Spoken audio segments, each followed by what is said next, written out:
Hello students, कल हमने flame photometry के बारे में जनरल जो प्रिंसिपल है और इंट्रोडक्शन है वो देखा था। ठीक है, आज हम लोग देखेंगे उसका ब्लॉक डायग्राम और उसके जो एक एक पार्ट्स है वो देखेंगे।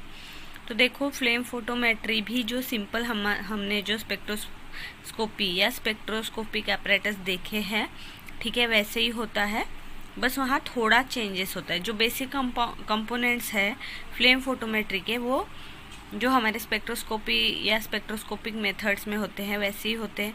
क्या क्या होता है उसमें, एक तो सबसे पहले क्या होता है, सोर्स होता है। ठीक है, सोर्स क्या करता है, स्पेक्ट्रोस्कोपी इसमें क्या करता था, रेडिएशंस अवेलेबल करने का काम रहता था उसका। यहाँ क्या करेगा, सोर्स मतलब जहाँ से हम फ्लेम बर्न करने के लिए यूज़ करने वाले हैं वो। उसके बाद है हमारा मोनोक्रोमेटर, ठीक है, उसके बाद स्लिट सिस्टम, उसके बाद डिटेक्टर सिस्टम। तो ये जो है यही सिंपल कंपोनेंट्स है किसके, आपके फ्लेम फोटोमेट्री के।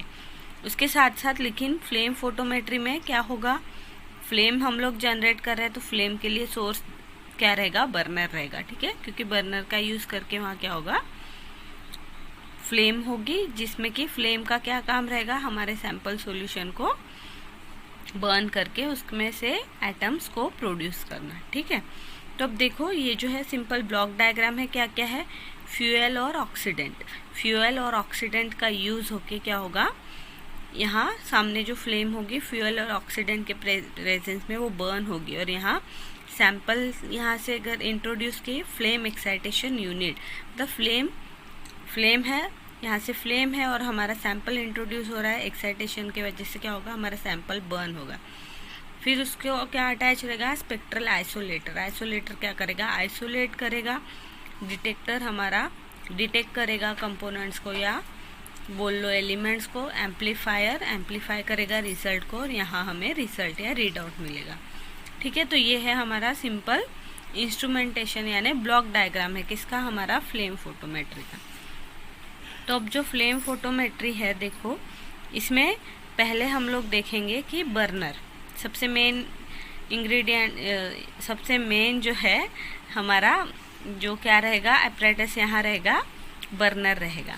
तो बर्नर देखो कैसा होना चाहिए, बर्नर जो यहाँ यूज़ करेंगे उसका क्या काम, जो बर्नर है उसकी जो फ्लेम है वो कैसी होनी चाहिए कि अगर हम लोग सैंपल इंट्रोड्यूस कर रहे हैं तो वो बर्नर ने क्या करना चाहिए कि हमारा जो सैंपल है उसको इवेपोरेट कर देना चाहिए, और वहाँ जो सॉलिड सैंपल है वो एज अ रेसिड्यू वहाँ प्रेजेंट होना चाहिए, मीन्स एज अ सॉल्ट। कल ही हमने देखा था, हमारा फ्लेम फोटोमेट्री का बेसिक प्रिंसिपल है क्या है कि जो बर्नर यूज़ होगा वहाँ कैसा होना चाहिए बर्नर, कि the burner should possess the ability to evaporate the liquid droplets from the sample resulting in the formation of solid। मतलब जो भी हम लोग सैंपल इंट्रोड्यूस करेंगे उसमें जो लिक्विड है वो इवेपोरेट हो जाना चाहिए और वहाँ सॉलिड सॉल्ट फॉर्म होना चाहिए।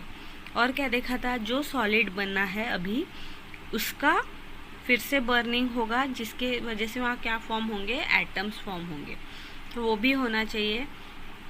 और एक जो हमारे फ्लेम है उसमें एबिलिटी होनी चाहिए कि वो हमारे एटम्स को क्या कर सके, एक्साइट कर सके। ठीक है, जिसके वजह से क्या होगा, एक्साइट होने की वजह से वो वहाँ से रेडिएशन एमिट करेंगे और हम हमारा रिजल्ट देख पाएंगे। ठीक है, तो ये था कंपलसरी कि हमारा बर्नर कैसा होना चाहिए।